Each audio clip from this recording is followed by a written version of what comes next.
natin guys. Si Jesus ang nagbayad sa kaparusahan. Okay na. Diba kanina number 3 wala pang pangalan?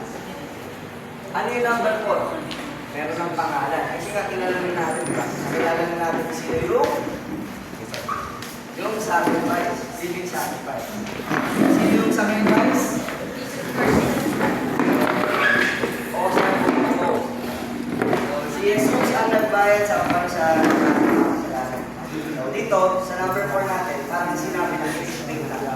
Parang mas pinababaw na. Bukas yun? Parang mas magets yun. Yung kailan sa 80, bukas. Pero Eh, yung mga ibrating siya. Ano sabi sa tanong kanina? Hindi, kahit apat tayo. Apat, lima, pwede na yun. Tanong mo kung sure tayo, ano kasi pastor sa amin. Kasama yun. Ano ka? Kasya. Bakit kailangan natin manampalataya kay Kristo? May sama si pastor sa amin. So bakit pa kay Kristo? Bakit hindi sa Espiritu Santo? Bakit hindi sa Diyos Ama? Bakit hindi sa mabubuting gawa? Bakit hindi sa religion? So kung tatanungin ko kayo, sino ba yung nagliligtas sa atin? Sino yung nagbayad ng kasalanan? Di ba si Jesus? So si Jesus pala yung nagliligtas sa atin.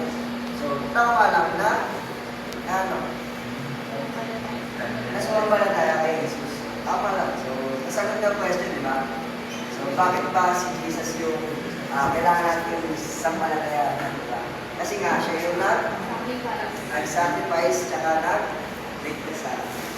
Ito, sagot din naman kasi natin. Dalawang tanong, no? So, bakit pa kailangan natin yung ligtas mamaya sa dulo yan ng dulo? So, inabato natin ang tanong, ano ang kasalanan natin?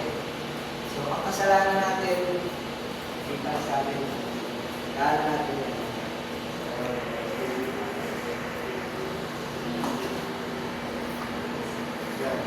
It's gonna be number 4, no? Ay, number 4 natin, si Jesus ang nagbayad ng kasalanan. Si Jesus ang nagbayad sa kasalanan natin. So, ayan, sinasabi na hindi nagkasala si Kristo. Si Jesus Christ, syempre Diyos siya. Pag Diyos, nagkakasala ba yung Diyos? Di ba hindi?